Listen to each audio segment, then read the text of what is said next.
अभी तक हमने देखा था हमारी स्टोरी में ईशा मनु रूममेट्स हैं। मनु ईशा को लाइक करती है, उसने ईशा को कह दिया ये बात, और ईशा इस बात को एक्सेप्ट नहीं कर रही है। पर स्टिल वो दोनों एक दूसरे की केयर करते हैं, और उन्हीं के जहाँ वो रहते जिस पीजी में उसी के ओनर का जो बेटा है वो ईशा का बॉस है, और उसकी शादी होने वाली है उसकी गर्लफ्रेंड से जिसका नाम रिद्धिमा है। और स्टोरी आगे कंटिन्यू करते हैं।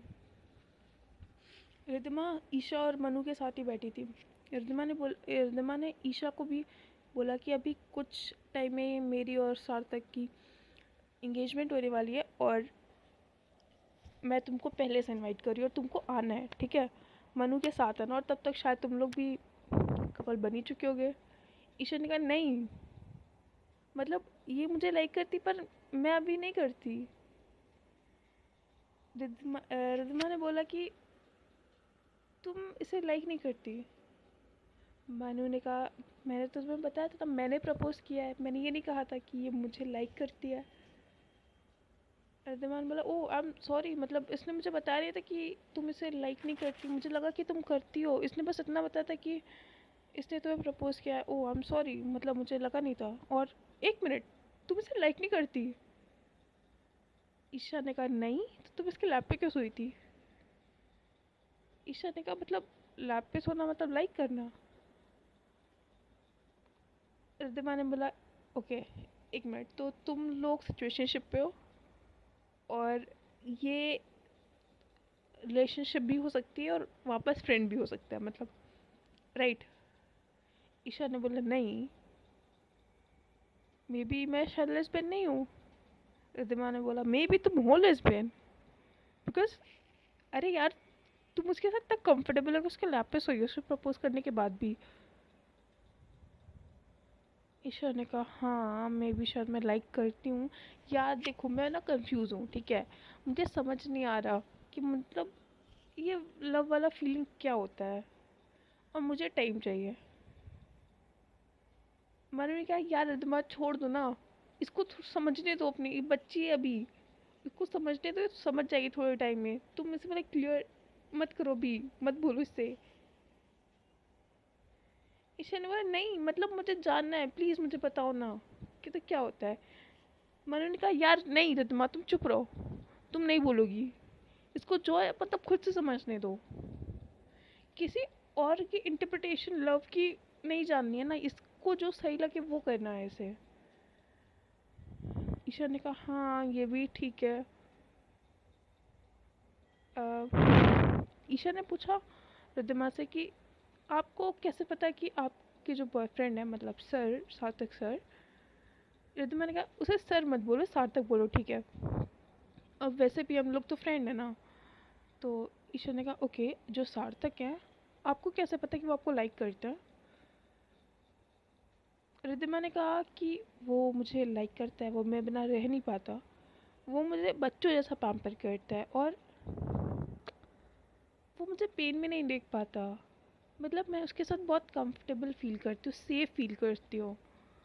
और बहुत सारी फीलिंग्स हैं, मतलब उस ऐसे उसके साथ रह के ना मुझे लगता है कि मैं सेफ हूँ।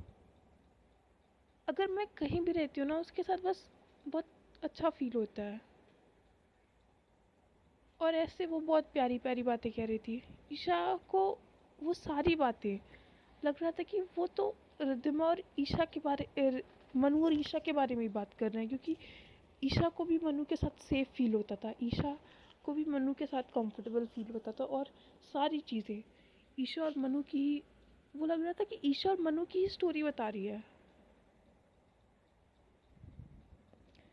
ईशा ने बोला एक मिनट, तो मतलब ओवरऑल अगर आपको किसी के साथ कंफर्टेबल फील होता है या फिर आपको सेफ लगता है तो आप उसे लाइक करते हो? रिद्धिमा ने कहा नहीं मतलब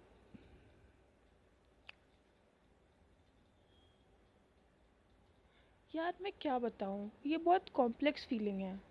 तुम्हें पता है अगर तुम्हें किसी के साथ अच्छा लग रहा है, तुम्हें उसकी याद आ रही है उसके नहीं रहने पे, उसके साथ रहना अच्छा लग रहा है, इवन बस बिना कुछ बोले उसके पास बैठना अच्छा लग रहा है, खामोशी में भी उसके साथ रहना पसंद है, उसकी खामोशी भी पसंद है। तो बस वही लव है।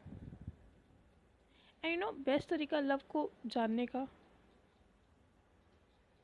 तुम ना उस इंसान का हाथ पकड़ो, और अगर तुम्हें उस इंसान के हाथ पकड़ने से कुछ फील होता है ना, कुछ अच्छा फील होता है, कुछ कंफर्टेबल सा फील होता है, कुछ कम्फी सा फील होता है, तो it means it's love. Isha ने ईशा उसी टाइम मनु का हाथ पकड़ा, और इस मनु कभी ईशा के पास आने से वो घबराई नहीं, या फिर किसी के आसपास जाने से कभी नहीं घबराई। पर इस बार जब ईशा ने मनु का हाथ पकड़ा, मनु के रोंगटे खड़े हो गए। मनु को बहुत अनकंफर्टेबल सा फील हो रहा था, या फिर मनु को बहुत डर सा लग रहा था। ईशा मनु की आंखों में देख रही थी, और ऐसा लग रहा था कि वो एकदम लाइक वो उसकी आंखों में देख रही थी, उसके सोल में देख रही थी।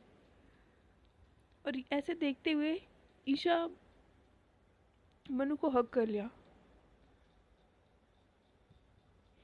ईशा ने बोला, अब मेरी गर्लफ्रेंड बनोगे?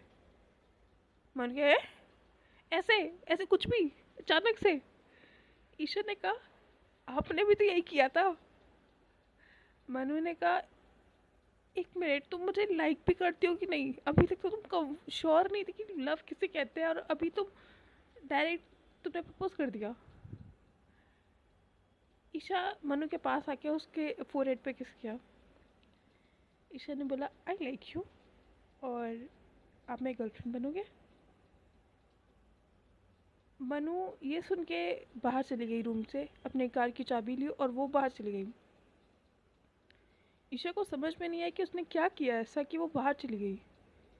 ईशा को ये जो भी हुआ ये समझ ही नहीं आया। ईशा ने रिद्धिमा से पूछा, मैंने कुछ गलत कहा क्या? मतलब ऐसा क्या हो गया कि वो चली गई?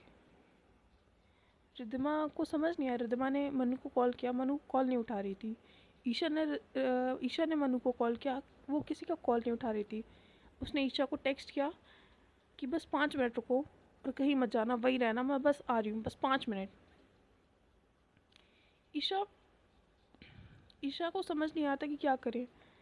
ईशा ईशा बस घबरा रही थी। ईशा को लग रहा था कि शायद उसने जल्दी कर दी, या फिर क्या हो गया, उसे कुछ समझ नहीं आया।